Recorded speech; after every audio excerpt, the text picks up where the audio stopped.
One of the past year's best Android phones is finally getting Android 11, and with it a boatload of exclusive new features.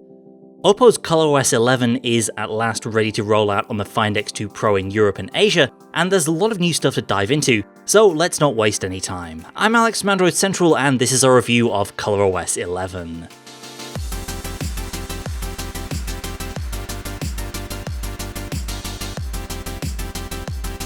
First off, ColorOS 11 is all about customization, and that means in addition to the fancy new home screen customization tool, you can tweak and tune pretty much everything about how the app icons, fonts, colors, and controls work in this new version of the software. App icon cutouts can be changed and fine-tuned right down to details like the curve of the corners and the size of the internal part of the icon itself. Accent colors can be tweaked from a bunch of presets, and this influences the colors you'll see in the quick settings panel and the built-in Oppo apps. Or alternatively, you can just choose a single custom color.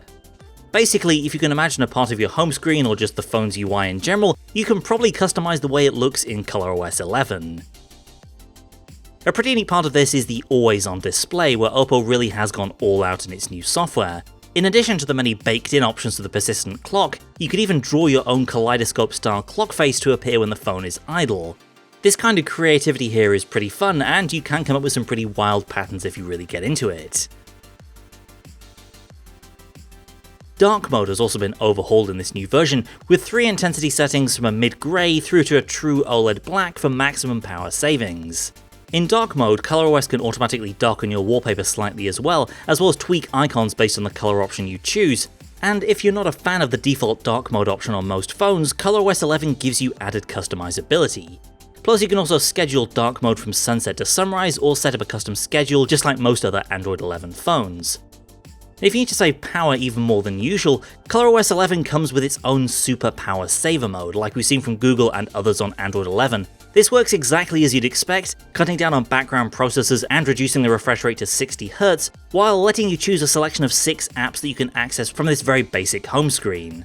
In this mode, Oppo says you can get up to 90 minutes of WhatsApp use from just 5% charge. And when it comes to charging your phone, there are new features to help out with battery health. The optimized night charge feature recreates what we've seen on a lot of other Android phones over the past year by limiting the maximum charge level to 80% during certain times, so you only have 100% charge when you actually need it, like when you wake up first thing in the morning.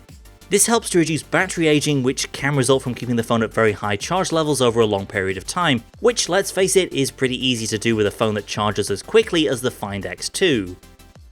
Next up is multitasking, where Oppo was already ahead of the curve with its floating window feature in ColorOS 7.1. In ColorOS 11, more apps can be turned into floating windows, and there's also a new gesture control bar up top that lets you shrink them down into a miniature view, maximize them to fill the entire area of the display, or just dismiss them entirely. You can access these from the Smart Toolbar or by opening the menu here in the Recent Apps screen. On a phone with a big display like the Find X2 Pro here, this is a super useful feature, although it would be nice to see it not buried behind quite so many layers of menus. If you need to take a break from multitasking, you might find the Oppo Relax 2.0 app to be a welcome respite.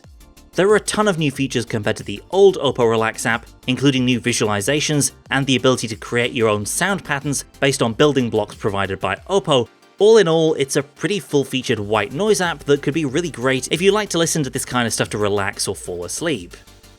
Meanwhile, ColorOS is getting closer integration with Google, starting with Google Translate.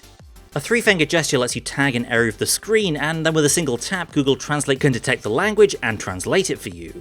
It's pretty similar to the screenshot translate feature Google's recently started rolling out to Pixel phones, and could be really useful once we actually start traveling again. And finally, ColorOS 11 is indeed based on Android 11, and that means you get your standard loadout of Android 11 features, like the new Conversations area for chats in your notification shade, and better controls over sensitive app permissions. Though one thing we're not seeing in this version, since it's not mandated by Google, is the new style media control behavior. In stock Android, you get this area below the quick settings panel for all your podcasts, video streams, and more, whereas in ColorOS the behavior is a bit closer to Android 10, with an individual notification for each app.